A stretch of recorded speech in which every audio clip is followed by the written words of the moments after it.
This is just a sample of the audiobook. To get the complete audiobook, access the link posted in the first comment. The currents of fame, dating, career ups and downs, curious to see how his life would play out. Sometimes he and I would both appear on those shameful lists of hunks. Can there be a more degrading or frankly gross word than hunk? Hunk of what? Hunk of wood? Hunk of cheese? Yikes.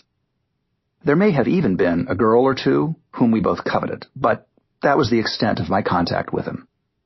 In the late 90s, my wife Cheryl and I were on a romantic ski vacation in Sun Valley, Idaho. We still felt like newlyweds, in spite of having two beautiful baby boys, from whom we'd escaped for a rare evening out. Sun Valley is one of my favorite spots. It's old school, as the site of North America's first chairlift, glamorous, the home of Hemingway and early Hollywood royalty, and boasts one of the greatest ski mountains in the country. I'd been going there since the mid-1980s, and had always liked the mix of people you might encounter at any given time. One evening at a big holiday party, I felt a tap on the shoulder. It was John Jr. "How've you been, man?" he asked with a smile. I introduced him to Cheryl. He congratulated us on our recent marriage. After a while, Cheryl went off on her own, leaving the two of us alone in the corner, watching the party move on around us. Even in this more rarefied crowd, you could feel the occasional glare of curious observation. A ski instructor passed by, a movie star. A local ski bunny brushed by John and flipped her hair.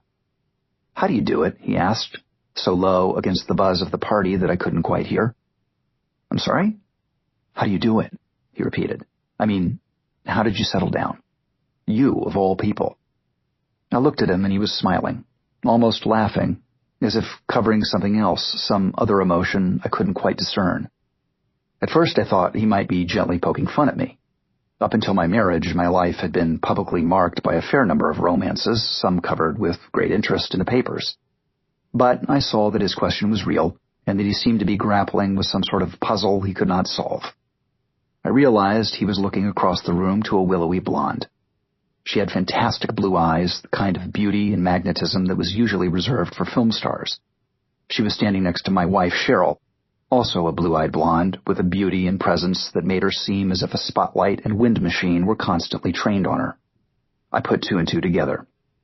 "Looks like you have a great girl.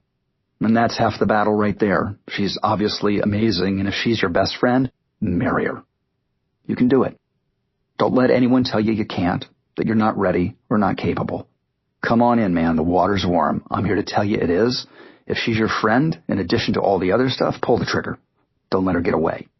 You never know what life will bring." I think he was a little taken aback by the passion of my response. I'm not at all sure what he had expected me to say, but he asked, so what the hell? John nodded, and we went on to other topics. The next day, we met to ski on the mountain. He snowboarded, ripping down the face fast and free. But the weather was turning, and a whiteout was upon us. In the snow and speed and the wind, we were separated. I looked up over the ridge, and he was gone, lost in the clouds. John did marry his blonde, his Carolyn. I was glad for him, and thought about sending him a note, but somehow I didn't. Of all my character flaws, and there are a number of them, procrastination is my most distinctive. Instead, I wished him luck, children, and the longevity of love with one of my non-alcoholic beers as I watched the coverage on Entertainment Tonight. As a huge political junkie and unabashed admirer of our country, I was a huge fan of his brainchild, George Magazine. When someone finally stopped asking celebrities appearing on its cover to pose in those George Washington wigs, I thought, okay, they're rolling now. The end of the century approached. The 90s were a time of building for me. Building a life that was sober, drained of harmful, wasteful excesses, and manufacturing in its place a family of my own. This was my priority through the decade, and that work continues to pay off today with the love of my sons, Matthew and John Owen, and the constant gift of the love of my wife, Cheryl.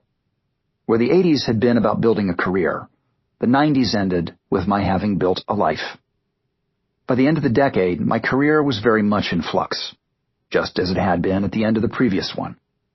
I had had some successes in the 90s, always made money, but the truth was I was like a man pushing a boulder up a hill. A huge, heavy, difficult boulder made up of some career mistakes, projects that didn't meet expectations, and 20 years of being a known quantity. And not only not being a new sensation, but something worse.